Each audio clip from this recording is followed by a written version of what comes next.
Hello বন্ধুরা, আজকে একদম নতুন একটি টপিক নিয়ে হাজির হয়েছি আপনাদের সকলের কাছে। সেটা আমাদের সকল বাগানি এবং যারা কৃষিকাজ করেন তারা এর ব্যবহার করেন। তার নাম হলো ডিএপি। নামটা কিন্তু আমাদের সকলের কাছে চেনা, যেটা নিয়ে আলোচনা আজকে হবে। ডিএপি কি, কখন এবং কিভাবে ব্যবহার করতে হবে এবং ডিএপি কোথা থেকে নেওয়া হয়েছে এটা আমি আপনাদের সকলকে জানাবো। প্রথমে সংক্ষেপে একটু জানিয়ে দিই। এই যে কালো দানা মতন দেখছেন সেটা হলো ডিএপি, যার ফুল ফর্ম হলো ডাই অ্যামোনিয়াম ফসফেট।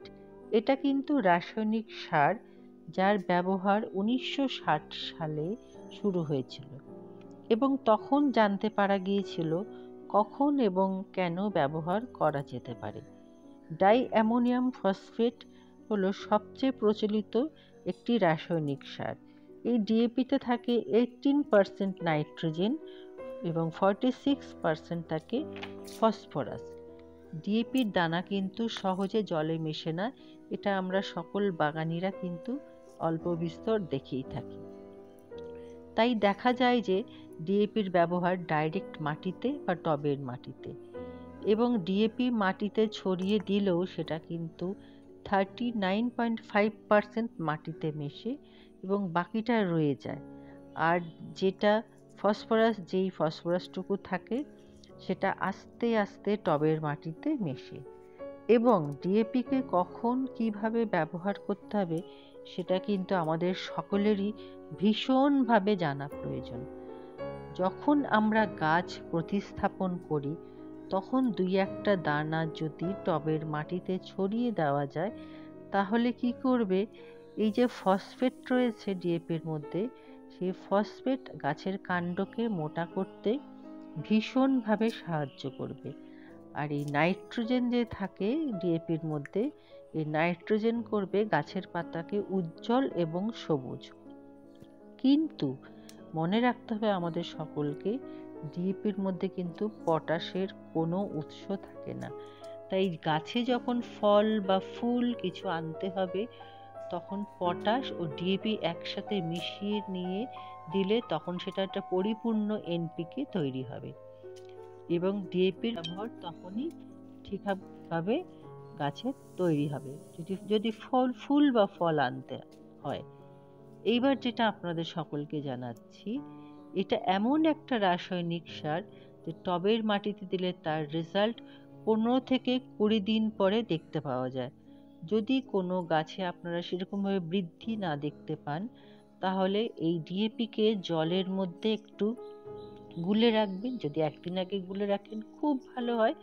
অনেক সময় ডাইরেক্ট মাটিতে দিলেও এটার খুব ভালো কাজ হয়। এটাকে আপনারা টবের মাটিতে দিলে আপনাদের গাছে কিন্তু বৃদ্ধিতে ভীষণভাবে সাহায্য করবে। আর যে 18% নাইট্রোজেন থাকে সেটা গাছের বৃদ্ধি, ভিটামিন, প্রোটিন এবং কোষ বিভাজনেরও কাজে লাগে। এবার রইল ফসফরাস। এটা একটা গাছকে পরিপূর্ণ করতে যতটাই না একটা নাইট্রোজেনের দরকার, ঠিক ততটাই দরকার কিন্তু ফসফরাসের।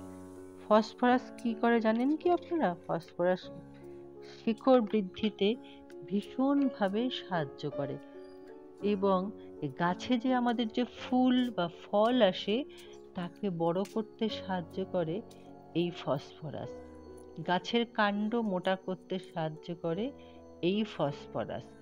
গাছকে ভালোভাবে সূর্যালোক থেকে যে খাদ্য বা আমরা যাকে বলি যে ভালোভাবে শ্বাস প্রশ্বাস প্রক্রিয়া নিতে সাহায্য করে, সেটা হলো এই ফসফরাস।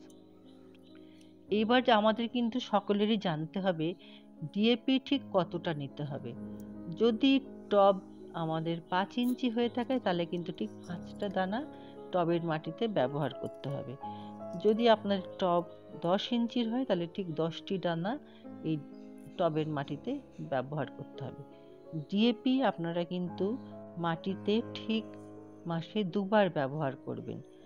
তার কারণ একটাই, কেন অন্যান্য খাবারও তো আমাদের টবের মাটিতে দেওয়া হয়, ওই জন্য মাসে 2বার দেওয়াই ভালো। যদি সেরকম কিছু মনে হয় যে গাছে অন্যান্য খাবার দেওয়া হয়েছে, তাহলে মাসে একবার দিলে আরও বেশ ভালো হয়। ডিএপি কিন্তু আপনারা কখনোই ইনডোর গাছে ভুলেও দেবেন না। আউটডোর গাছের জন্য ডিএপি খুব ভালো। ম্যাক্সিমাম ডিএপি ব্যবহার করা হয় সবজি গাছে। যে কোনো সবজি গাছের জন্য ডিএপি ভীষণ ভালো কাজ করে। আরেকটি যেটা আপনাদের সকলকে জানিয়ে রাখি, ডিএপি কিন্তু গরমকালে একদম ব্যবহার করবেন না। তার কারণ যেহেতু বাইরে আমাদের ওয়েদার ভীষণ গরম থাকে, ডিএপি টবের মাটিতে দিলে তাহলে গাছের শিকড়ে ভীষণভাবে ক্ষতি হয়। তাই ডিএপি গরমকালে ব্যবহার না করাই ভালো। বর্ষাকালে এবং শীতকালে ডিএপি ব্যবহার করলে সেটা খুব ভালোভাবে তার রেজাল্ট আমরা দেখতে পাই। হ্যাঁ, গরমকালে ব্যবহার করা যেতেই পারে। সেটা ওয়েদার বুঝে, যেই দিন আপনারা দেখবেন যে হ্যাঁ, ২-১ দিন একটু আমাদের আকাশটা একটু নরম রয়েছে, তার আগে ডিএপি যদি গরমকালে ব্যবহার করেন তাহলে খুব ভালো হবে।